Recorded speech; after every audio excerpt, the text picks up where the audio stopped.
लंबे आंदोलन के बाद देश के किसानों के हाथ पूरी तरह से खाली हैं। केंद्र की मोदी सरकार से सिर्फ उसे अब तक आश्वासन मिले हैं।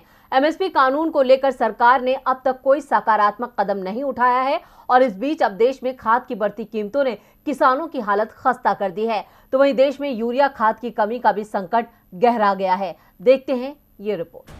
खरीफ की बुआई का सीजन आ रहा है और देश में उर्वरकों का संकट लगातार गहराता जा रहा है। रूस यूक्रेन जंग की वजह से अंतर्राष्ट्रीय बाजार में इसकी कीमतें तेजी से बढ़ रही हैं। भारत में विशेष रूप से फॉस्फेटिक और पोटेशियम उर्वरक की आपूर्ति प्रभावित हो रही है। देश में पिछले महीने डीएपी की कीमत में 150 रुपए की बढ़ोतरी कर दी गई थी। मार्च 2022 में कंपनियों ने डीएपी की कीमत को बढ़ाकर 1350 रुपए प्रति बैग कर दी है। इस समय डीपी का बिक्री मूल्य 27,000 रुपए प्रति टन है।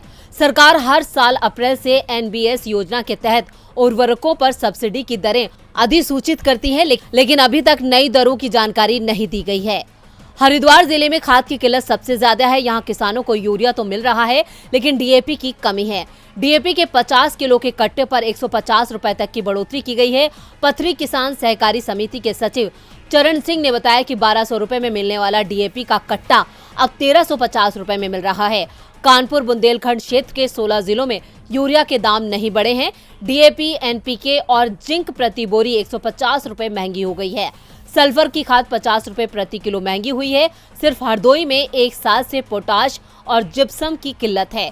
बिहार मुजफ्फरपुर में उर्वरक की बढ़ती कीमतों के बीच जिले में पोटाश की कमी है।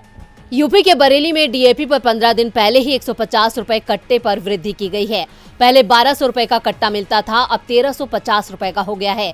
3000 रुपए कट्टे पर प्रिंट रेट होते हैं और 1650 रुपए सरकार की ओर से सब्सिडी दी जाती है।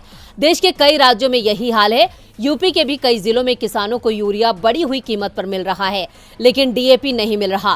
किसान पहले ही एमएसपी गारंटी कानून की आस लगाए बैठा है, तो वहीं देश के किसानों को सिर्फ आश्वासन मिल रहे हैं।